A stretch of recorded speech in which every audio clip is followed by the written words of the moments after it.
Electronic engineering BW ఇంజనీరింగ్లో ఇదొక subject. దాంట్లో series and parallel connections of the resistor. Series parallel connections ఎట్లుంటాయో మనం వీటిని ఎట్లా క్యాలిక్యులేట్ చేస్తామో చూద్దాం. అంటే మనకి రెసిస్టర్ అనేది సిరీస్లో ఏముంటుంది అంటే ఎండ్ టు ఎండ్ కనెక్షన్స్ ఉంటాయి. కరెంట్ అనేది ఈచ్ రెసిస్టర్ త్రూ ఈక్వల్గా ఫ్లో అవుతుంది. అదే రెసిస్టర్ వాల్యూ చేంజ్ ఉన్నప్పుడు రెసిస్టర్ వాల్యూ మాత్రమే చేంజ్ అవుతుంది, కరెంట్ మాత్రం ఈక్వల్గా ఫ్లో అవుతుంది.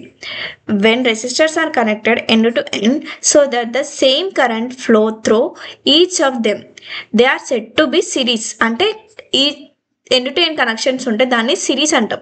Current through each resistors is same అంటే కరెంట్ అనేది ఈచ్ రెసిస్టర్లో సేమ్ ఉంటుంది. Voltage across the resistor depends upon their value. అదే వాల్యూ మీద డిపెండ్ అయి ఉంటుంది అంతే. ఒకవేళ మనం టోటల్ రెసిస్టెన్స్ వాల్యూ కనుక్కోవాలంటే sum of the all resistor. నేను ఎగ్జాంపుల్ తీసుకొని చెప్తాను మీకు ఈజీగా అర్థం కావడానికి. ఇప్పుడు మనకి ఇవి సిరీస్ కనెక్షన్స్, సిరీస్లోనే ఉన్నాయి కదా. ఎండ్ టు దీని ఎండ్ దీని కనెక్ట్ అయింది, దీని ఎండ్ దీనికి కనెక్ట్ అయి ఉంది. వీటిని మనం ఏమంటాం? సిరీస్ కనెక్షన్ అంటాం.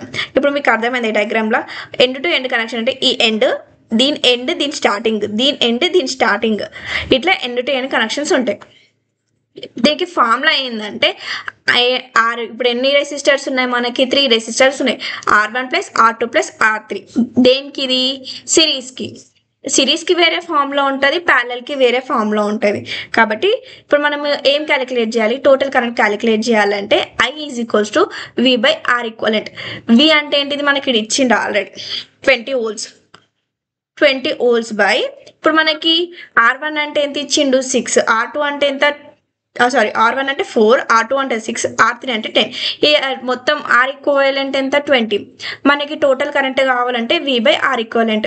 V మనకు ఆల్రెడీ వాడు ఇచ్చిండు కాబట్టి 20/20 = 1. R ఈక్వలెంట్ 20, V అంటే కూడా 20/1. మనకి వోల్టేజ్ అక్రాస్ ఈచ్ రెసిస్టర్ అంటే మనకి వోల్టేజ్ ఎట్లా త్రో అవుతుంది అంటే I × R1. I అంటే ఎంత? 1. నేను అప్పుడే చెప్పిన ప్రతి రెసిస్టర్ నుంచి ఈక్వల్గానే కరెక్ట్ అయితే జస్ట్ వాల్యూస్ మాత్రమే చేంజ్ ఉంటాయి, ఇది మాత్రం సేమ్ ఉంటుంది. అర్థమైందా? ఈక్వల్. దీనికి ఫార్ములా గుర్తుపెట్టుకోండి. టోటల్ కరెంట్ ఫార్ములా గుర్తుపెట్టుకుంటే మీకు క్యాలిక్యులేషన్స్ చేయడానికి ఈజీ ఉంటుంది.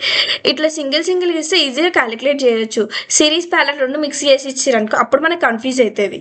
అది కూడా నేను చెప్తాను. ఫస్ట్ మీరు ఓన్లీ బేసిక్స్ కరెక్ట్గా ఉంటే మీకు తర్వాత అది ఈజీగా క్యాలిక్యులేట్ చేసుకోవచ్చు. కానీ ఈ నార్మల్గా ప్యారలల్ ఇచ్చినాక మీరు ఈజీగా చేసుకోవచ్చు. జస్ట్ ఈ ఫార్ములాస్ గుర్తుపెట్టుకుంటే చాలు. నెక్స్ట్ రెసిస్టర్స్ ఇన్ ప్యారలల్ ఉన్నప్పుడు ఏంటంటే when resistors are connected across the same 2 points so that the same voltage is applied across each resistors they are said to be a parallel.